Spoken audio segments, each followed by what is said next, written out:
اب آگے دیکھیے مشق میں جو اس کی صفحہ نمبر 7 کی اگلی مشق ہے، الگ کیجئے، ارکان الگ کیجئے۔ اب یہ الف کے مسوتے جو ہے الف والے کے ہی ساتھ یہ سب کچھ چل رہا ہے، یہ اس کی مشق کروائی جا رہی ہے۔ نون الف نا، نون الف نا، نانا۔ اب یہ ایک باکس میں لکھا ہے لیکن ہم نے 2 ڈیفرنٹ باکسز میں لکھنا، الگ کرنا ہے۔ تو نون الف نا کو علیحدہ لکھ دیا اور نون الف نا کو علیحدہ، یہ مثال کے طور پہ انہوں نے کر کے دکھا دیا، بچے اس کو ٹریسنگ کر لیں۔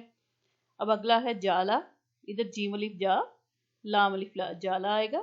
اسی طرح چارہ ہے تو یہاں پہ آئے گا چے الف چا، رے الف را، چارہ۔ سارا ہے، سین الف سا، رے الف را، سارا۔ کالا ہے، کاف الف کا، لام الف لا، کالا۔ لاتا ہے، لام الف لا، تے الف تا، لاتا۔ اور اگلے میں آ جائے حروف الگ کیجئے۔ اب یہاں پہ الگ کرنے ہیں حروف، جیسے یہ باغ ہے۔ اب یہ جو الف بے پے کی پوری شکل ہے نا، یہ وہ آنی ہے، چھوٹی اشکال نہیں آنی، ہم نے چھوٹی اشکال سے ان کو پوری شکل میں لکھنا ہے۔ جیسے اب یہ بے کا انہوں نے پوری طرح جو بے ہوتی ہے نارمل شکل میں وہ لکھی ہے بڑی شکل میں۔ اسی طرح الف تو ایسے ہی آ جاتا ہے ہر جگہ۔ غین، غین کو بھی ادھر وہ لکھ دیا ہے بڑی شکل میں۔ اسی طرح کاٹ، ادھر کاف آئے گا، پھر الف آئے گا اور ادھر ٹے۔ سال، سین، الف اور لام۔ اسی طرح چار، چے، الف اور رے۔ مان، میم، الف، نون، مان۔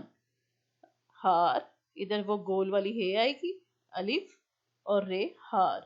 اب اس کی جو مشق ہے جو کاپی پہ کرنی ہے وہ یہ ہے، ملائیے سارا۔ اب یہ سارا جو ہے اسی طرح آئے گا کہ ان کو ملا کے لکھنا ہے، جیسے یہاں پہ لکھا ہوا ہے، سین الف سا، رے الف را۔ اسی طرح مثال کے طور پہ اسی طرح جائے گا۔ چارہ، ان کو بھی اکٹھا لکھنا ہے، مانا کو بھی اکٹھا لکھنا ہے، لانا کو بھی اکٹھا لکھنا ہے۔ کالا، جاتا، چاہا، بالکل اسی طرح لکھنا ہے جیسے یہاں پہ لکھا ہوا ہے، بابا، ادھر جانا لکھا جائے گا۔ اگلا ہے حروف الگ کیجئے، اس میں بات، پان، شام، کار، نان، چاٹ، صاف۔